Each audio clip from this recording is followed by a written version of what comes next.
Bien, Gonzalo Mayos va a exponer el tema Ciudadanía y COVID hacia una sociedad del confinamiento. Gonzalo Mayos es investigador del equipo Demos de la Universidad Nacional Mayor de San Marcos. Es profesor titular de filosofía en la Universidad de Barcelona. Es coordinador de doctorado en Ciudadanía, Derechos Humanos, Ética y Política de la Universidad de Barcelona también. Dirigió Open Network for Post-Disciplinarity and Macro Philosophy, y el Grupo Internacional de Investigación, Cultura, Historia y Estado. Es presidente del Liceo Maragall de Filosofía y consultor de la UOC. Su investigación se centra... Sí. Adelante. Disculpe. Su investigación se centra en 4 grandes ámbitos. Después de muchos trabajos de análisis concretos dentro de la filosofía moderna, se interesó por la macrofilosofía, término que el mismo Gonzalo Mayos ha acuñado.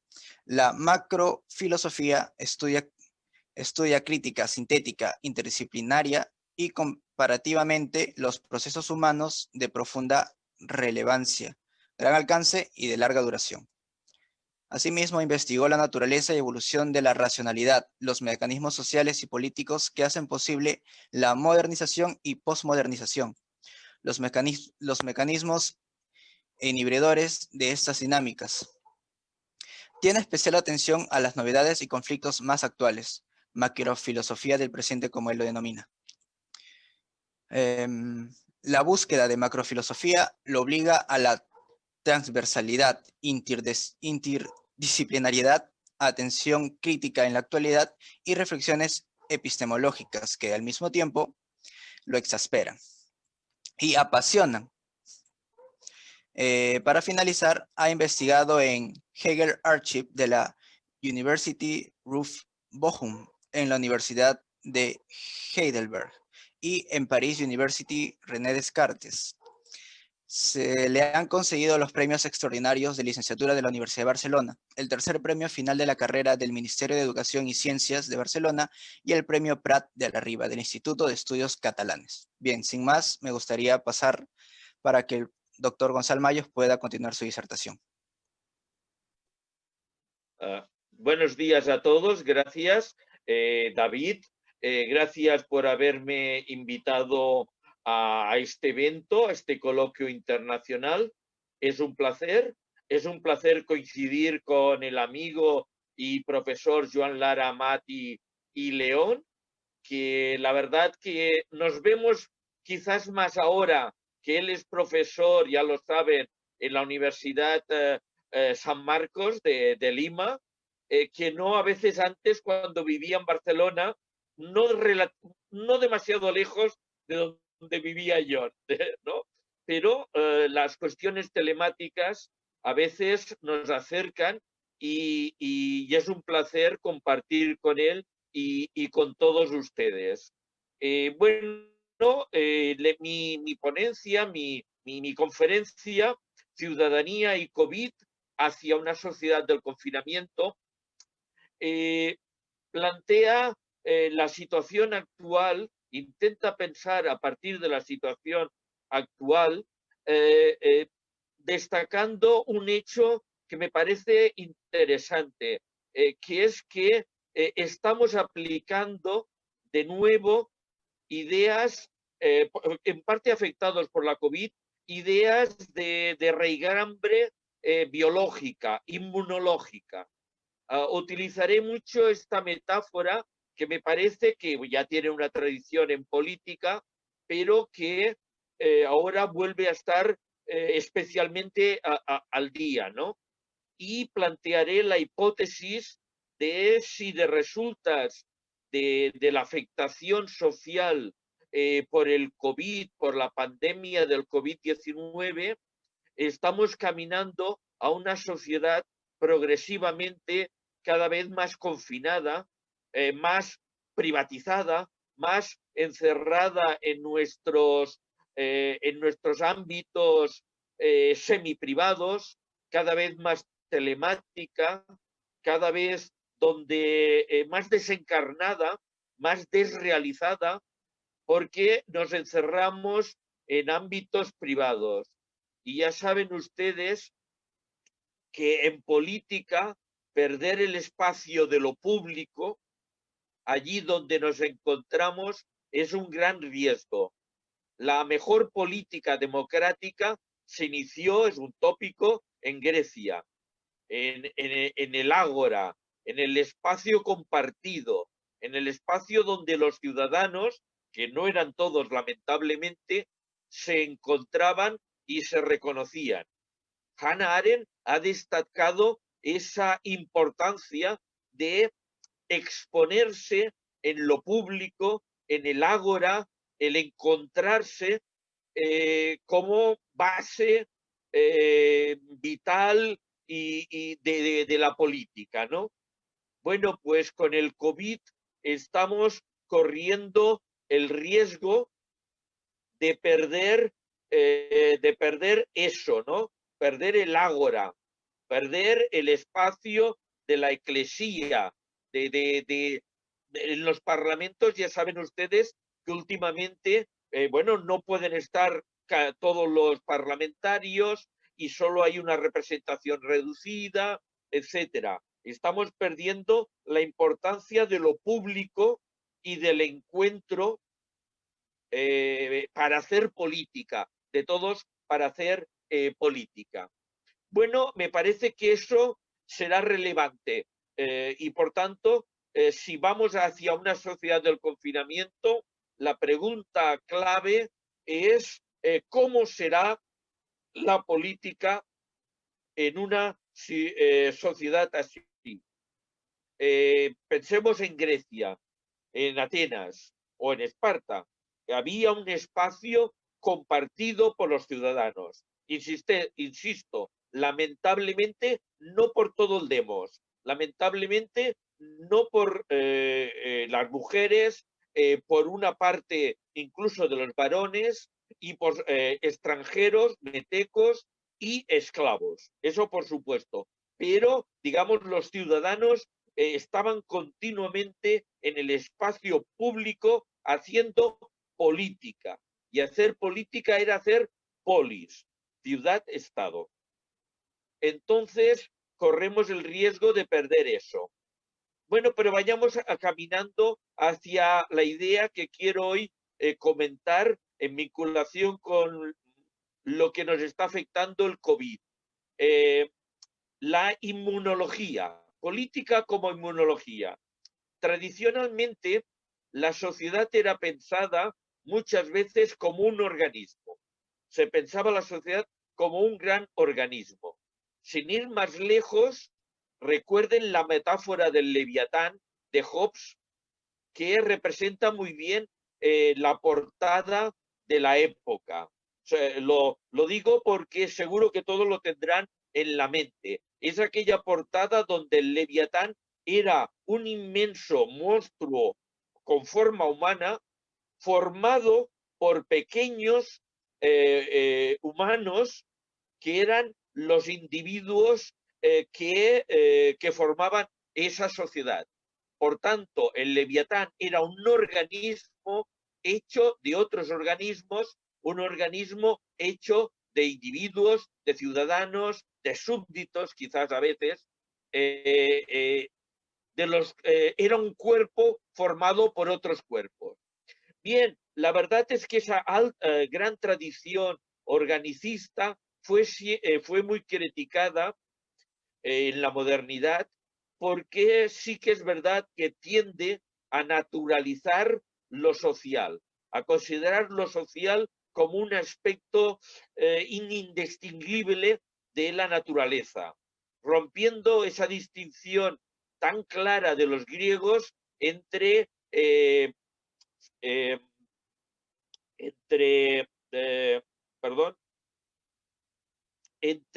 la polis y bios, entre lo que era naturaleza y lo que era nomos, lo que era político, ¿no? Pues bien, es verdad que el organicismo político tiende a naturalizar lo social, a minimizar la autonomía de lo político y de someter a veces la política a biologismos y psicologismos, ¿no? y pensar que la política solo es que una consecuencia de la biología, de esos darwinismos sociales, etcétera, o a psicologismos, como si fuera una mera consecuencia de la psicología humana.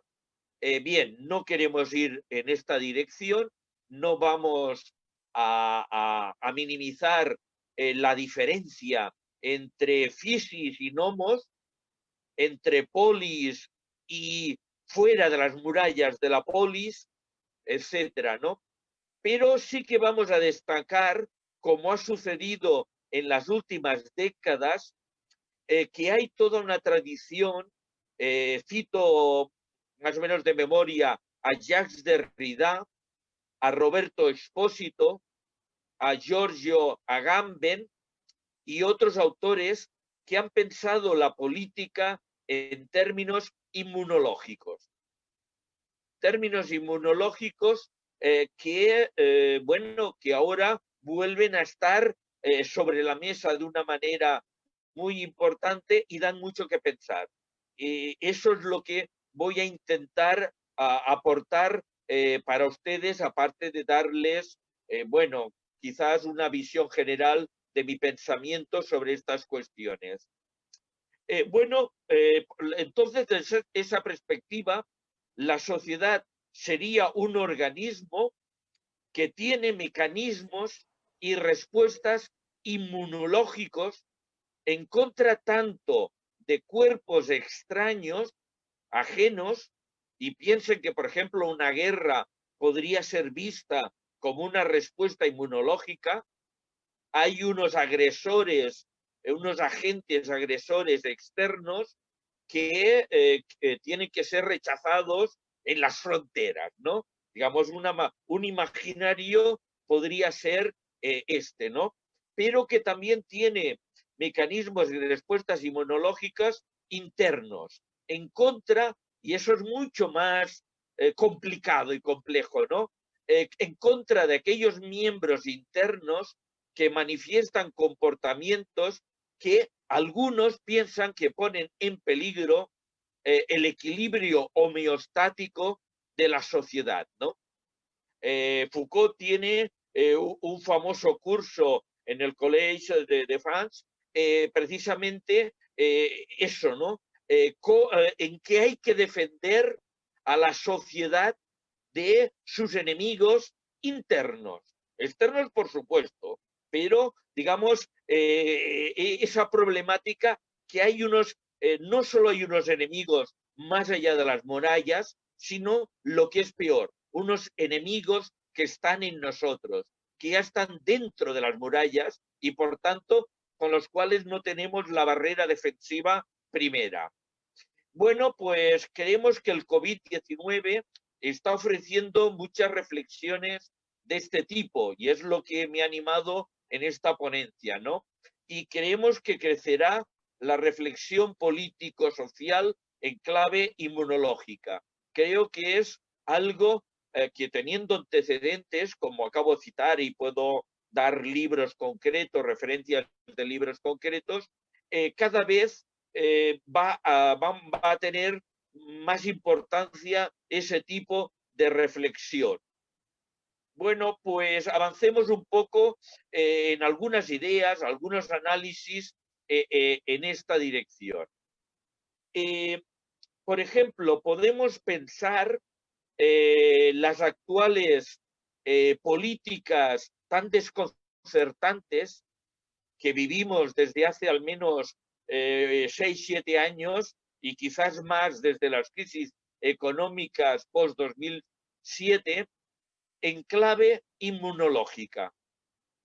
Por ejemplo, las mismas crisis económicas enlazadas, recuerden la crisis hipotecaria 2007, la crisis financiera a partir del 2008, la crisis de las deudas soberanas, piensen en Grecia, pero también fueron rescatadas España, Irlanda, etcétera, han mostrado que la sociedad actual, globalizada, turboglobalizada y neoliberal, funciona como un organismo muy estresado, muy agredido, muy debilitado por problemas de inmunológicos internos, ¿no? ¿Por qué? Porque es incapaz de mantener el equilibrio homeostático prometido. Y por lo tanto, como se ha repetido muchas veces, recuerden Marx, etcétera, la idea que el capitalismo reproduciría la crisis, sus crisis, hasta que cayera, ¿no? Es decir, que la evolución del capitalismo es una serie de crisis cada vez crecientes hasta su caída. Bueno, pues hay que reconocer que esas crisis que acabo de mencionar han tenido una vertiente inmunológica. ¿Por qué? Porque está claro que los mecanismos protectores que nos deberían proteger de la caída del sistema financiero, por ejemplo, ¿no? De la caída de grandes empresas, Lehman Brothers, bancos, etcétera, no funcionaron. O funcionaron mal, tarde y muy caramente, con unos costes sociales muy caros. Fallaron los mecanismos autoinmunológicos en prever esas crisis económicas, en avisar de que esas crisis se estaban produciendo y, por supuesto, en curarlas, en curar sus disfunciones. Pero no solo eso, sino mirando ahora con cierta distancia cómo se trataron esas crisis económicas, podemos pensar que el tratamiento que se les dio más bien aumentó el impacto negativo a medio y largo plazo. Es decir, es posible que a corto plazo salvaran el neoliberalismo de su caída. Vale, de acuerdo, no voy a entrar ahora allí, pero eso fue a un coste social a medio y largo plazo muy costoso, y que creo que ahora continuamos sufriendo esas consecuencias negativas. ¿Por qué? Porque, digamos, se salvaron los grandes bancos, se salvaron las grandes empresas sistémicas. Recuerdan aquellas que se definen que como too big para caer, demasiado grandes para dejarse caer, to fail, ¿no? Pero se salvaron, de acuerdo, esas empresas, pero se potenciaron reacciones egoístas, histéricas, de sálvese quien pueda, y de lo que es quizás todavía peor, de colectivización de las pérdidas a cambio de privatizar los beneficios. Se generaron estreses sociales como el desmontar el estado del bienestar, que en los países donde no hemos llegado a tener un estado del bienestar, digamos, modelo sueco, noruego o holandés, no lo notamos, bueno, lo notamos menos, pero las consecuencias también son terribles, ¿no? Y que han impuesto una larga era de austeridad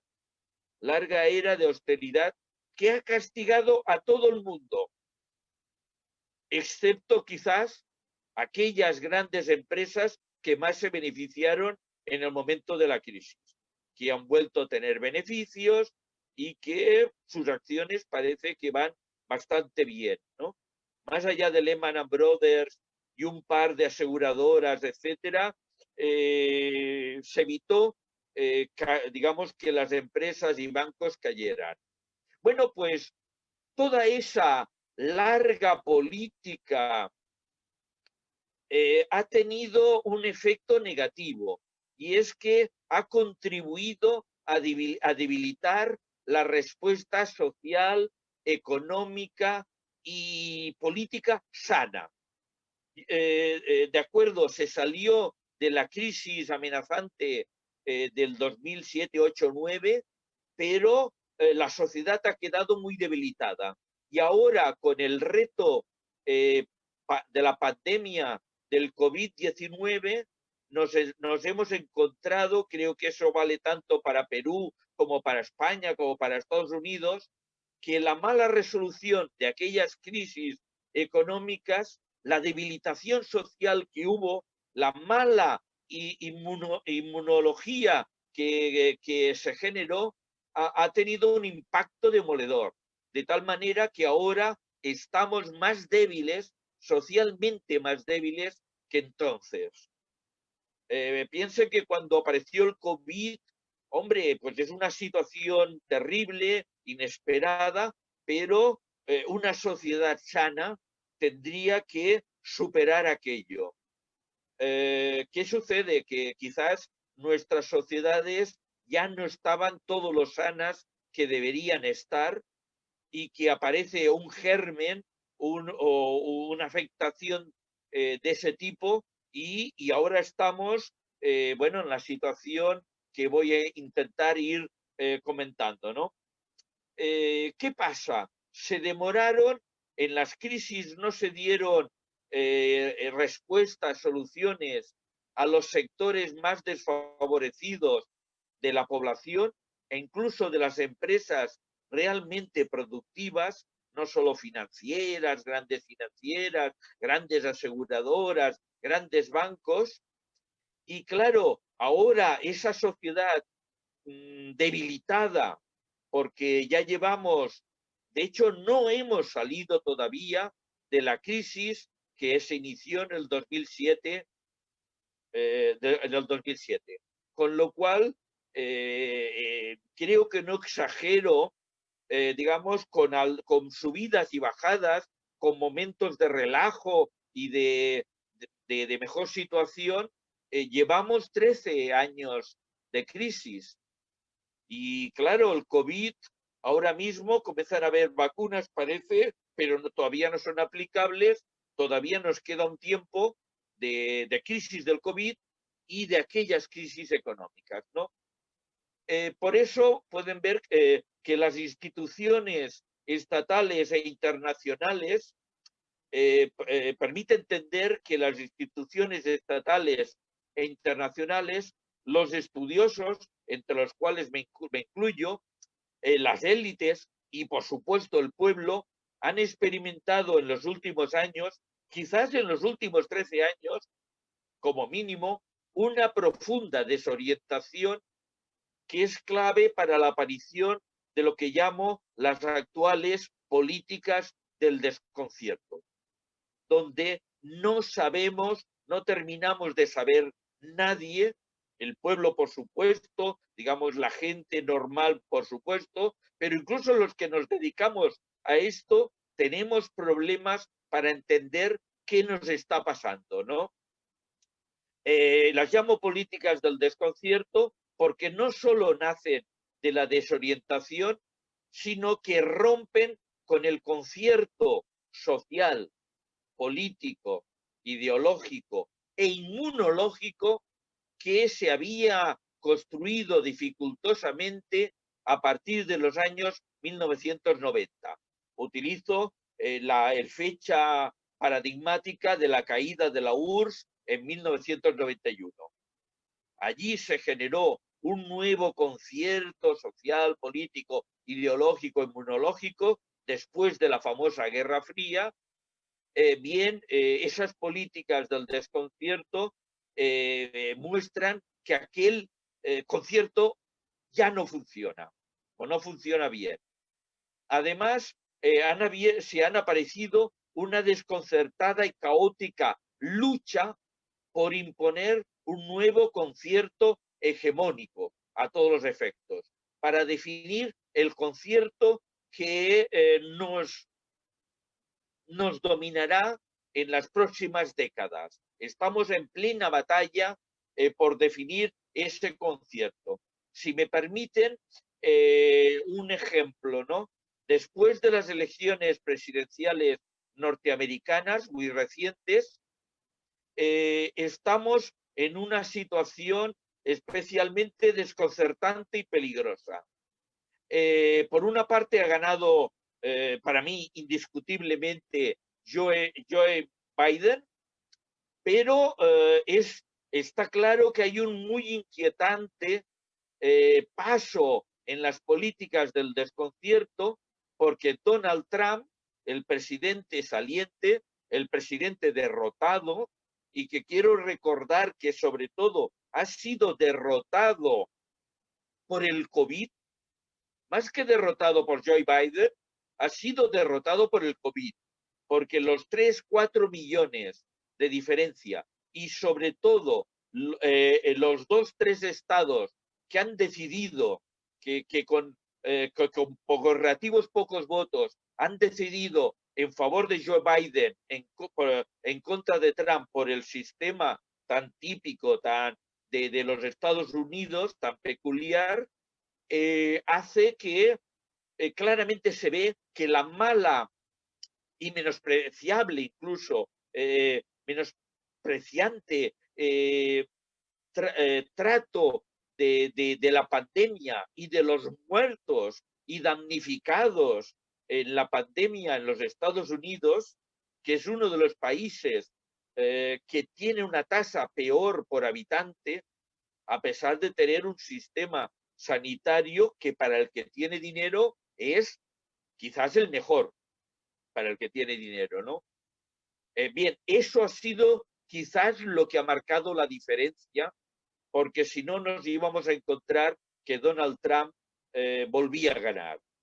Pues bien, llevamos más de 2 ya largas o más semanas de relativo silencio de Trump, muy inquietante, porque continúa eso, más de 20 días después, negando que ha perdido las elecciones, negándose a reconocer el futuro presidente y darle entrada en los secretos, en las comisiones que tienen que planificar el correcto paso de una presidencia a otra.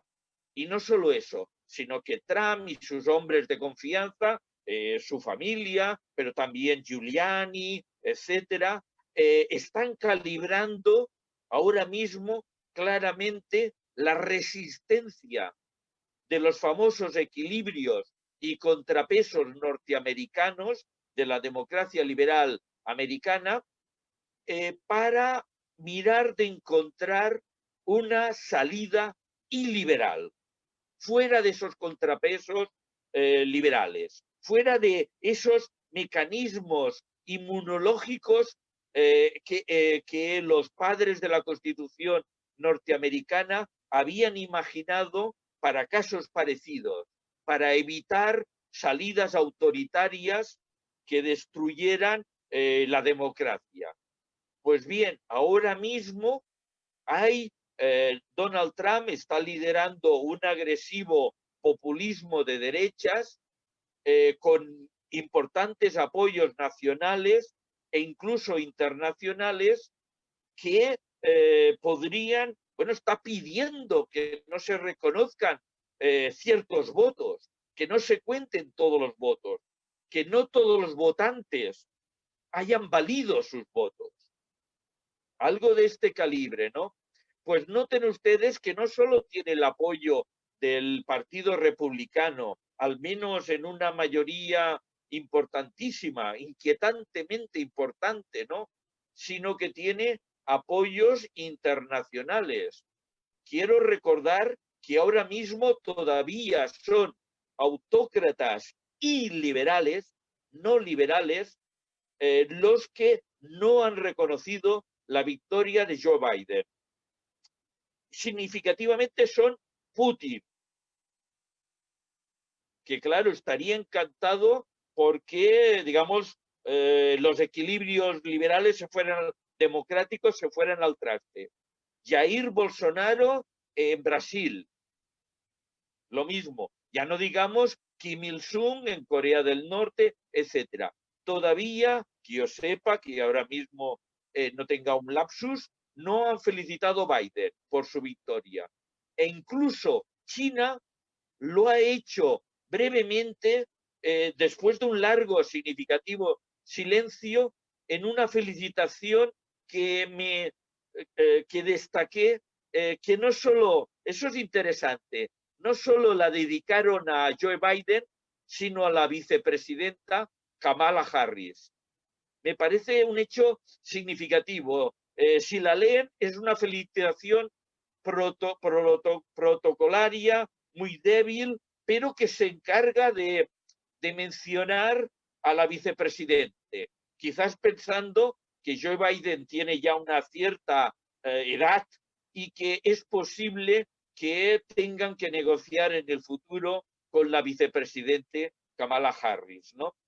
Bien, es una idea para que vayamos pensando, pero noten ustedes que lo que hay detrás es una batalla por el concierto futuro. Se está calibrando si se da una batalla para romper la estructura de equilibrios y de contrapesos liberales de la Constitución norteamericana y se hace un salto a un cierto autoritarismo populista, de derechas, autoritario, que Trump ejemplifica y lidera muy bien. Como ven, la batalla que se está jugando o que se está amenazando de jugar, porque estamos en una nueva guerra fría. Noten ustedes que alguien me podría decir, profesor Mayos, usted es demasiado pesimista, todavía no ha pasado nada. Trump continúa jugando al golf, solo envía twitters. Claro, estamos en ese momento que yo asociaría a Julio César cuando con sus tropas al lado del Rubicón estaba calibrando si lo cruzaba y rompía con la estructura republicana, romana, y ya se establecía como hombre fuerte en dirección a un imperio o no. Y ya saben ustedes que esa deliberación fue concluida con Julio César diciendo aquello de, bueno, al menos es la anécdota, alia jacta es, la suerte está echada. Entro con mi ejército, no lo desmovilizo y por lo tanto o gano o pierdo absolutamente. Interpreto que Donald Trump está pensando en estos términos con su familia, asesores, el Partido Republicano. Claro, noten ustedes que aquí tenemos un índice claro de lo débil que es actualmente los famosos mecanismos autoinmunológicos de la democracia liberal, de contrapesos y balances, donde parecía que Estados Unidos, la democracia más antigua, se dice, ¿no? Se considera, pues excelía especialmente. Pero ahora mismo ya vemos que hay una parte de los votantes de Trump que insisten contra todo, no hay datos, no aportan argumentos, pero insisten que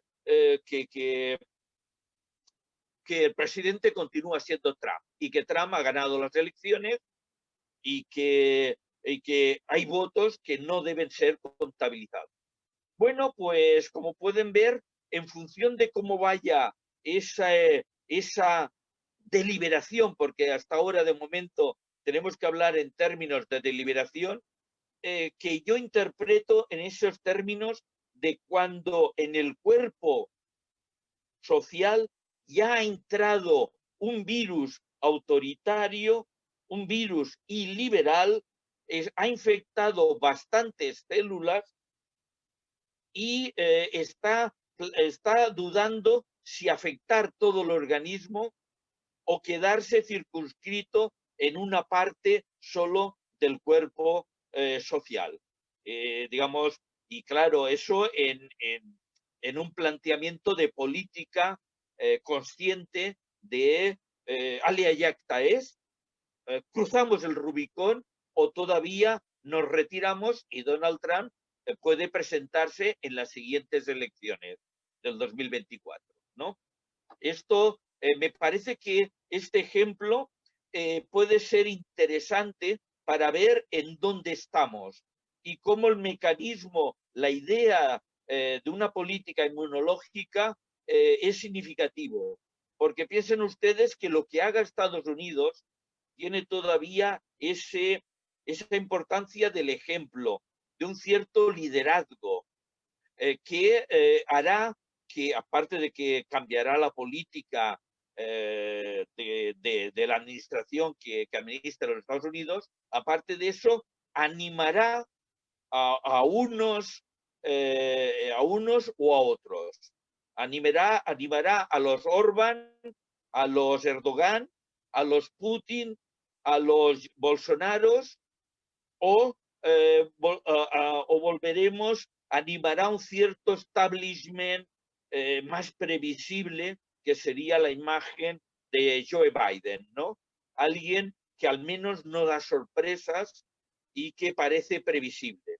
Ya veremos si es así, pero digamos, el debate ahora mismo parece plantearse en esos términos, ¿no?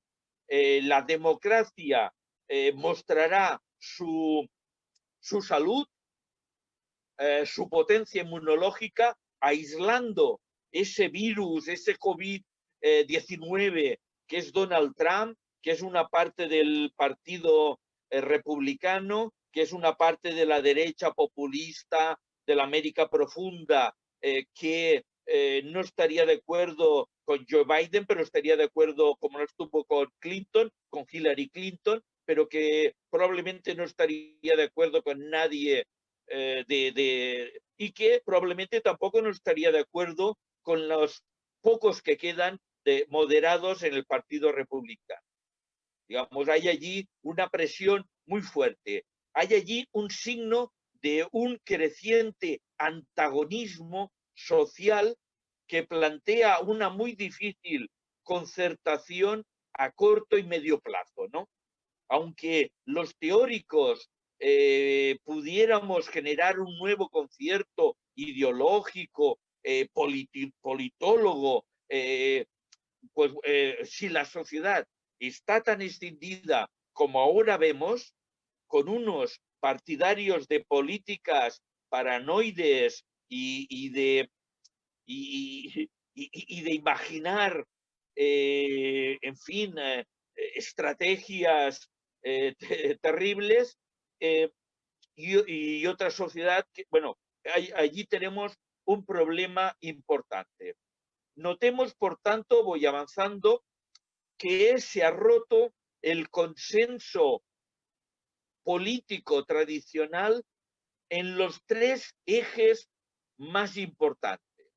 Tres ejes, remarco. El primer eje es la dualidad nosotros-ellos, o amigos-enemigos. Recuerden que la formulación arquetípica de Carl Smith, ¿no? La política a partir de ese eje. Carl Smith considera que en la base de todo conflicto político, de toda política, hay ese elemento.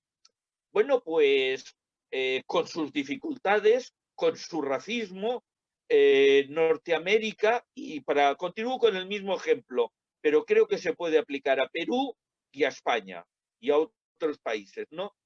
Parecía de que había un cierto consenso que en cada uno de estos países donde estaba muy claro quién es el nosotros, quiénes los amigos y quiénes son ellos y los enemigos. Y que hacía que dentro de las fronteras los enemigos o los ellos eran muy pocos y solo para unos pocos paranoicos. Bueno, ahora vemos que ese debate, esa dualidad vuelve a ser discutida. Volviendo al ejemplo de los Estados Unidos, pues hay una parte de los Estados Unidos que considera no solo que los inmigrantes no son norteamericanos, aunque lleven viviendo allí 10 o 12 años, sino que incluso americanos con documentación, nacidos en Estados Unidos, piensen que Obama, presidente, se le retraía de que, bueno, que no había nacido americano, lo cual falso, existe la partida de nacimiento, nació en Hawái, ¿no? Es decir, bueno, pero no solo eso, sino también plantean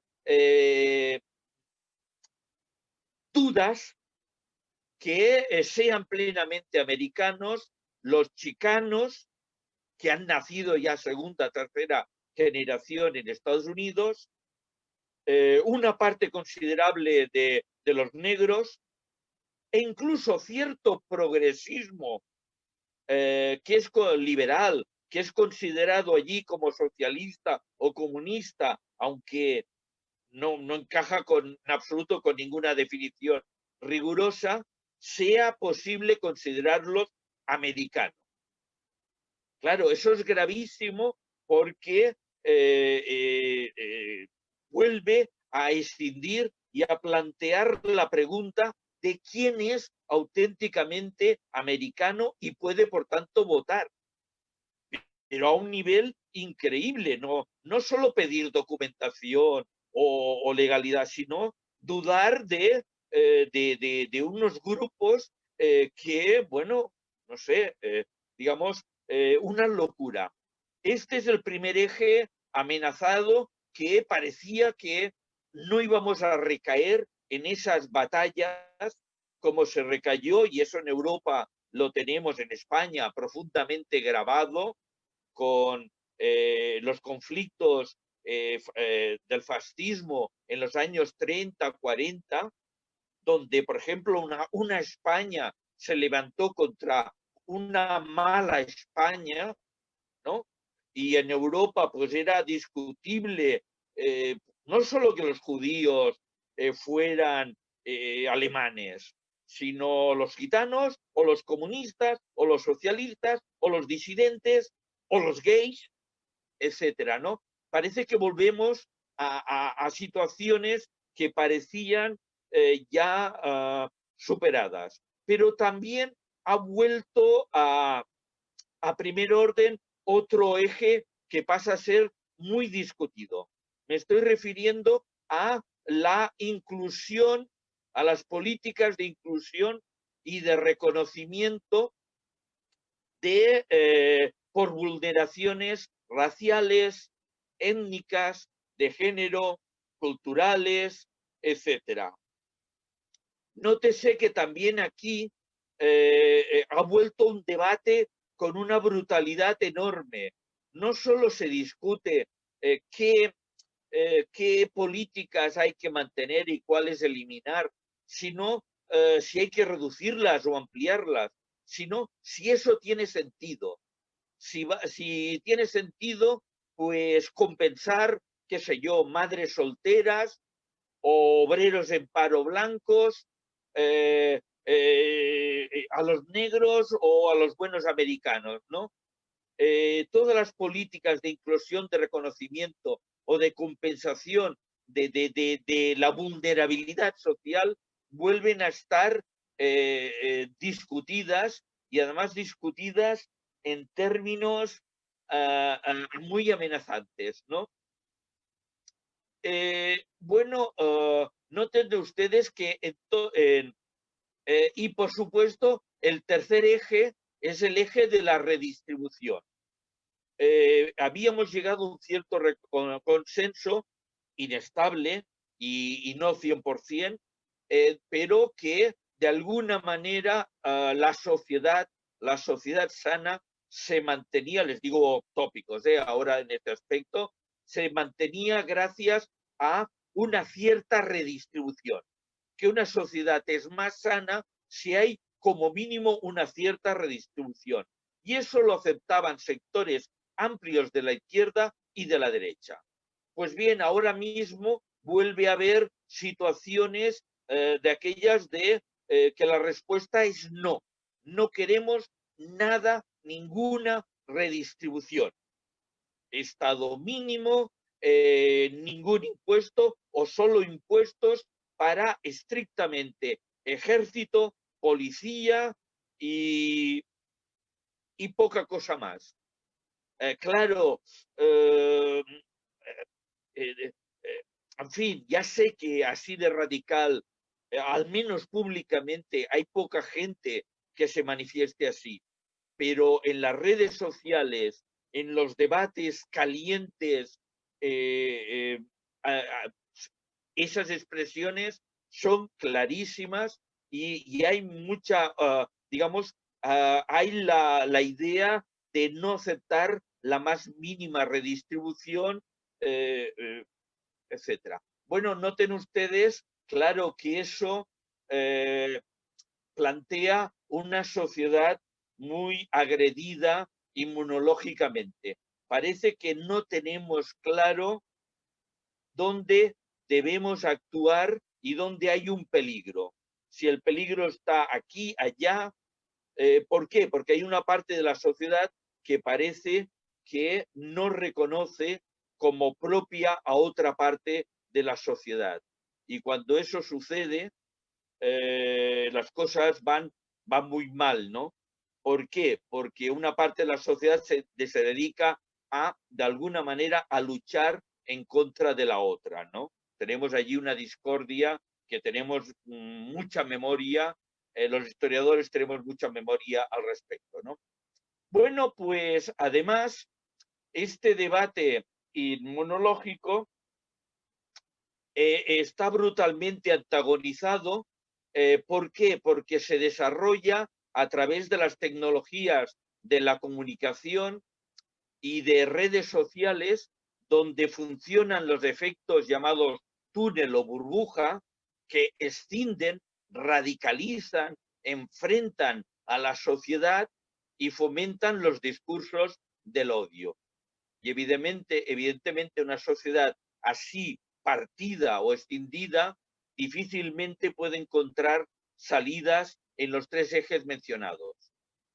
¿Estarán de acuerdo con la redistribución? No. ¿Estarán de acuerdo con el reconocimiento? No. ¿Estarán de acuerdo incluso en quién es americano y quién es no? ¿Quién forma parte de nosotros y es nacional y quién no lo es? Parece que incluso allí se está rompiendo el consenso, ¿no? Bueno, noten ustedes que, claro, eso se da en un contexto de enorme crecimiento de la desigualdad, que la desigualdad no ha hecho sino crecer desde la crisis del 2007 como mínimo. Pero Piketty analiza las estadísticas y muestra que, de hecho, la desigualdad ya está creciendo desde los años 80 y decididamente. Pero sí que es verdad que a partir del 2007 ya no solo es que crezca, es que hay gente que aplaude ese crecimiento y otros, entre los cuales me incluyo yo, que pensamos que ese es muy mal camino. Una sociedad tan radicalmente desigual que ya no es que seamos todos iguales, sino que realmente ya nada tiene que ver incluso con razones objetivas, ¿no? Pues bueno, eso plantea un debate, un enfrentamiento entre beneficiados y damnificados por esa turboglobalización que genera esos riesgos crecientes que analizó Ulrich Beck en su famoso libro de ya unas cuantas décadas, ¿no? También piensen ustedes la posibilidad que las grandes empresas e inversores internacionales impongan egoístamente sus condiciones a los propios estados.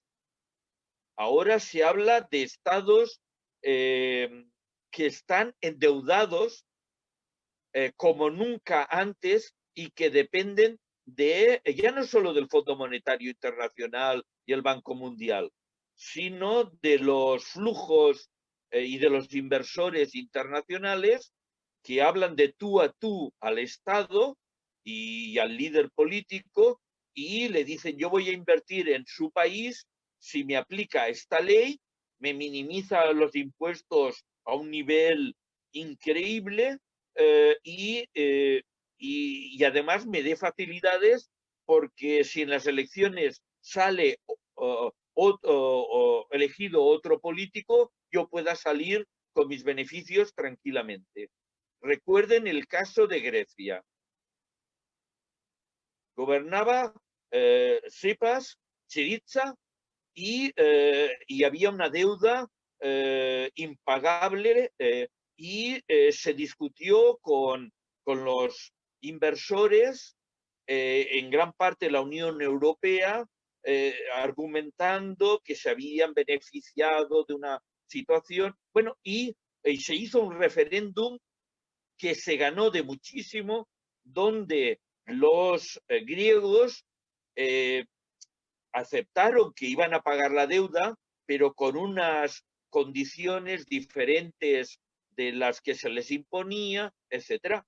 Pues ese referéndum quedó en nada y pocas semanas después, Varoufakis, el ministro de Economía, tuvo que ser dimitido urgentemente y se aceptaron las drásticas condiciones de los inversores y los acreedores internacionales, ¿no? El caso de Grecia es muy claro, pero hay otros en la misma línea. Claro, a partir de aquí, cuarto elemento, se entiende la frustración de la población, que entiende que ya que puede votar el partido que quiera, puede ganar incluso un referéndum y que probablemente eso no hará que pueda controlar la política y la economía del país. Y difícilmente podrá mejorar mucho su situación, su damnificación. Tenemos, por tanto, un problema grave. Tenemos el problema que, como ven, se puede pensar inmunológicamente. Había unos mecanismos que tenían que haber evitado todo lo que yo les he dicho brevemente. Confiábamos en estos mecanismos, en esta incluso inteligencia popular de la gente, la salud de la democracia, la salud del demos, la salud del pueblo. Y llevamos 13 años y más gravemente en los últimos 5 o 6, viendo que, bueno, pues que esa salud no es tan obvia. Quiero ser optimista, quiero pensar que haremos lo que tenemos que hacer y que la democracia saldrá adelante, que funcionará mínimamente los mecanismos y que una vez superada esta situación de crisis económica, de crisis por el COVID, etcétera, volveremos a una situación más estable, mejor, más saludable, más justa, más democrática. Quiero ser, y de hecho soy optimista, porque no tenemos muchísimo donde elegir. O conseguimos eso o tenemos un problema grave, grave que puede durar bastante, ¿no? Quiero ser optimista, por eso termino aquí cortando algunos aspectos que iban en la línea de la sociedad del confinamiento, de por qué, qué puede representar la evolución hacia allí. Digamos que hasta ahora, ya cederé la palabra al profesor y amigo Joan Lara Matileón, que he mostrado cómo la situación que hace que esa sociedad del confinamiento ya casi no sea una opción entre muchas otras, sino casi una necesidad inevitable, ¿no? Pero que puede ser parte de la solución y que luego podremos volver a aspectos mejores, ¿no? Pero sí que, pero no quiero entrar allí, me quedo con esa idea básica de que estamos en un momento en que nuestras sociedades están muy exigidas, política, económica socialmente, inmunológicamente, parece que los mecanismos de salud fallan más de lo que deberían y que por tanto debemos hacer un gran esfuerzo para evitar que en las políticas del desconcierto la desorientación nos haga más débiles y que por eso, por no saber, por estar un poco sorprendidos, por estar enfadados con nuestros conciudadanos, podamos dejar que crezcan digamos, los virus inmunológicos que puedan hacer que la sociedad democrática sea cada vez peor, de peor salud o incluso inviable, ¿no? Mi conferencia tiene sobre todo ese objetivo, avisar de los peligros para dejar de pequeñas rencillas y centrarnos en el problema esencial, que ahora mismo diría que es salvar la democracia, salvar una economía justa, saludable y, por tanto, unos estados viables, humanamente viables, incluso a largo plazo, cambio climático, lo que ustedes quieran. Pero no voy a entrar en esta línea porque no tengo tiempo. Terminaré, por tanto, insistiendo, ¿no? Vale la pena pensar nuestras sociedades, nuestras democracias amenazadas por mecanismos inmunológicos no eficaces que perjudican la salida de la enfermedad en que estamos. Todos estamos de acuerdo que estamos en un momento débil, en un momento de enfermedad. No es el mejor momento de nuestras sociedades. Pero no solo eso, o hacemos un salto de curación, de vamos a curarnos, vamos a salir del COVID y vamos a salir de la crisis económica, social y democrática, tenemos que tener ese momento de actuación, de decisión, porque nos estamos jugando muchísimo, nos estamos jugando el futuro, al menos en unas cuantas décadas. Yo creo que sí, que hemos visto el problema, hemos visto la dificultad, hemos visto que el COVID, que parecía risible al principio, nos creíamos invulnerables, no somos tan invulnerables, quizás nos creíamos de que, como yo mismo, que cada año que pasaría sería un año de más democracia, de más progreso político, etcétera. Bueno, pues hay que ver que sí, salvaremos la democracia, pero porque haremos lo que tenemos que hacer y porque la defenderemos con uñas y dientes como se ha hecho otras veces. No tenemos que hacer nada nuevo, hacer lo que Perú o España o el mundo ha hecho otras veces. Decidir que lo político democrático es algo esencial y que el Demos va a defenderlo. Muchas gracias, queridos. Muchas gracias, Gonzalo, por su magnífica ponencia.